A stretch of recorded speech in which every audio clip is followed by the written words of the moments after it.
Today we are going to have a look on web bugs, trapdoors, and salami attacks.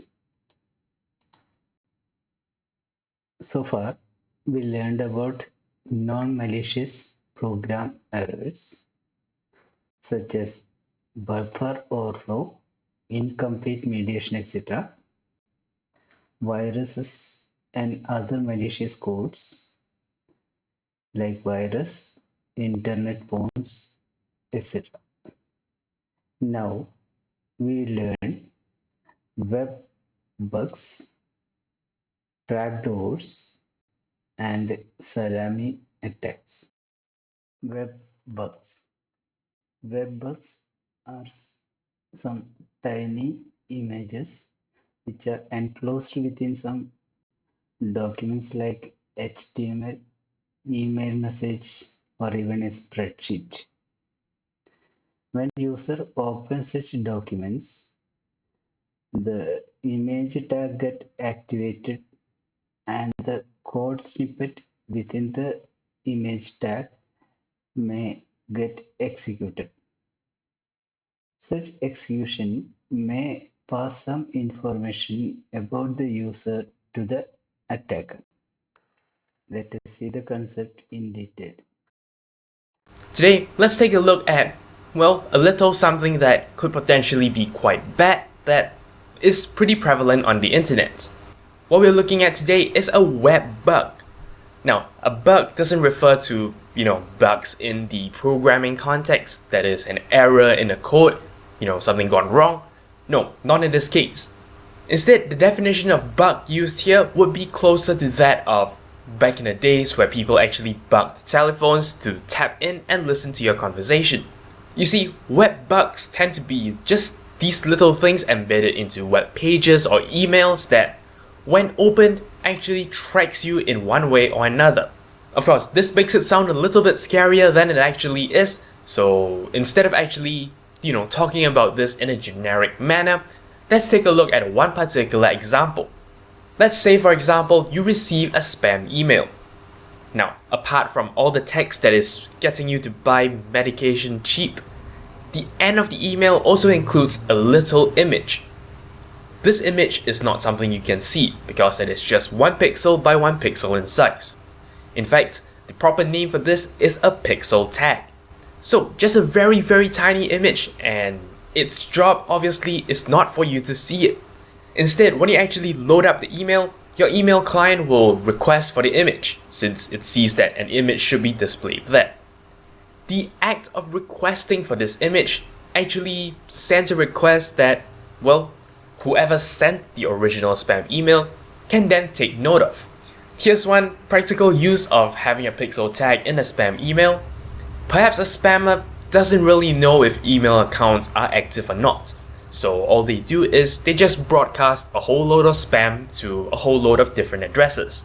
For each one of these messages, the pixel tag is actually slightly different. Perhaps it has a different file name, or it has just some different suffix in the file name. What then happens is when you actually open the spam email and the pixel tag loads, well, the spammer is now able to check and confirm that, since this particular pixel tag was requested, what this means is this email was delivered successfully to this particular email address, and thus that tells him that that particular email address is actually active. And that is what people mean when they associate tracking with a pixel tag or any other type of web bug. It's just finding out little bits of information like this that they would otherwise not know. The reason why I bring up a pixel tag is because that is one of the most common ways that web bugs are actually implemented. In fact, it seems that quite a lot of websites actually do load one by one images, perhaps even multiple of them. So yeah, web bugs are in use and seem to be, pretty common. Today,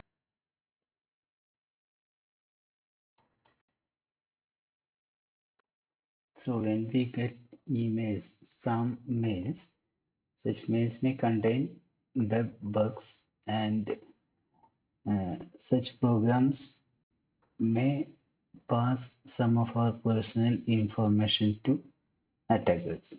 So that's all about web bugs. Now we'll move on to targeted malicious codes. Targeted malicious codes എന്ന് പറയുമ്പോൾ ചില പ്രത്യേക ഉദ്ദേശങ്ങളോടുകൂടെ ചില പ്രത്യേക അപ്ലിക്കേഷൻസിനെ target ചെയ്തുകൊണ്ട് ചില പ്രത്യേക പർപ്പസിന് വേണ്ടിയിട്ട് എഴുതുന്ന ടൈപ്പ് കോഡുകളെയാണ് ടാർഗറ്റഡ് മലീഷ്യസ് കോഡ്സ് എന്ന് പറയുന്നത്. So examples of targeted malicious codes are trapdoors and salami attacks. So trapdoors-നെ കുറിച്ച് നോക്കാം. Trapdoors എന്ന് പറഞ്ഞു കഴിഞ്ഞാൽ undocumented entry points in a program or a module. ഒരു പ്രോഗ്രാമിൽ എഴുതിയിരിക്കുന്ന പ്രോഗ്രാമിൻ്റെ ഉള്ളിൽ ആ പ്രോഗ്രാമേഴ്സിനെ അല്ലെങ്കിൽ അതിൻ്റെ ഡെവലപ്പേഴ്സിനെ ലോഗിൻ ചെയ്യാൻ അല്ലെങ്കിൽ അതിൻ്റെ ഉള്ളിൽ കയറുന്നതിന് വേണ്ടിയിട്ടുള്ള ഫെസിലിറ്റി കൊടുക്കുന്ന ടൈപ്പ് കോഡിനെയാണ് ടാർഗറ്റഡ് ട്രാപ്പ് ഡോർസ് എന്ന് പറയുന്നത്. ട്രാപ്പ് ഡോർസ് എന്ന് പറയുന്നത് ഒരു ബഗ്ഗായിട്ട് കണക്കാക്കാൻ കഴിയില്ല. പകരം ടെസ്റ്റിങ്ങിൻ്റെ സമയത്തൊക്കെ ഡിഫറെൻറ്റ് വാല്യൂസ് കൊടുത്തു നോക്കാൻ different types of test perform ചെയ്യാനൊക്കെ വേണ്ടിയിട്ട് നമ്മൾ കൊടുക്കുന്ന പ്രോഗ്രാമർ കൊടുക്കുന്ന ഒരു സംഭവമായിരിക്കും.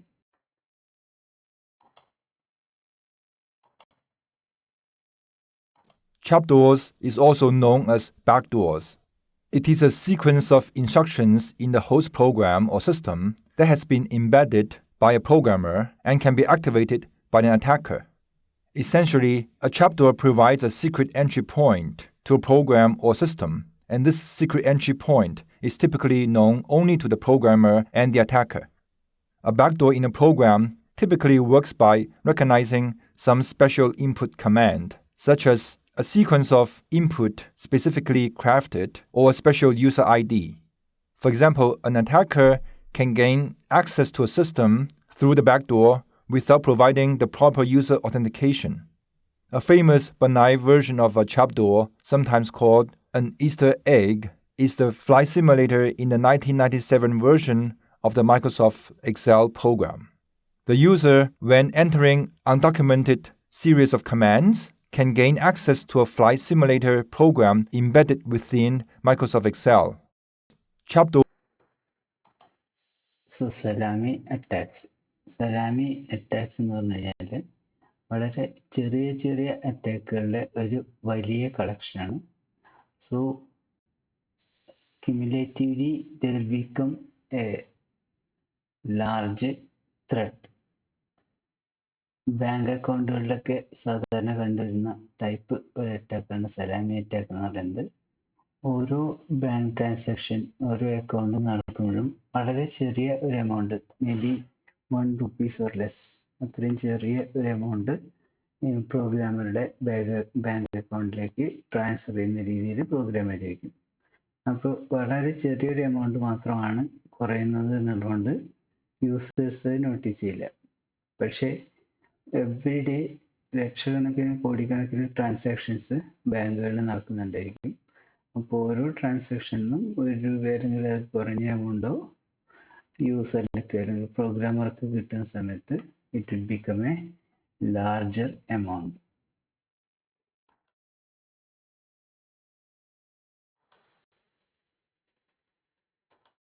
Salami slicing refers to a series of many small actions, often performed by clandestine means, that as an accumulated whole produces a much larger action or result that would be difficult or unlawful to perform all at once. The term is typically used pejoratively. Although salami slicing is often used to carry out illegal activities, it is only a strategy for gaining an advantage over time by accumulating it in small increments, so it can be used in perfectly legal ways as well. An example of salami slicing, also known as penny shaving, is the fraudulent practice of stealing money repeatedly in extremely small quantities, usually by taking advantage of rounding to the nearest cent or other monetary unit in financial transactions. It would be done by always rounding down and putting the fractions of a cent into another account. The idea is to make the change small enough that any single transaction will go undetected.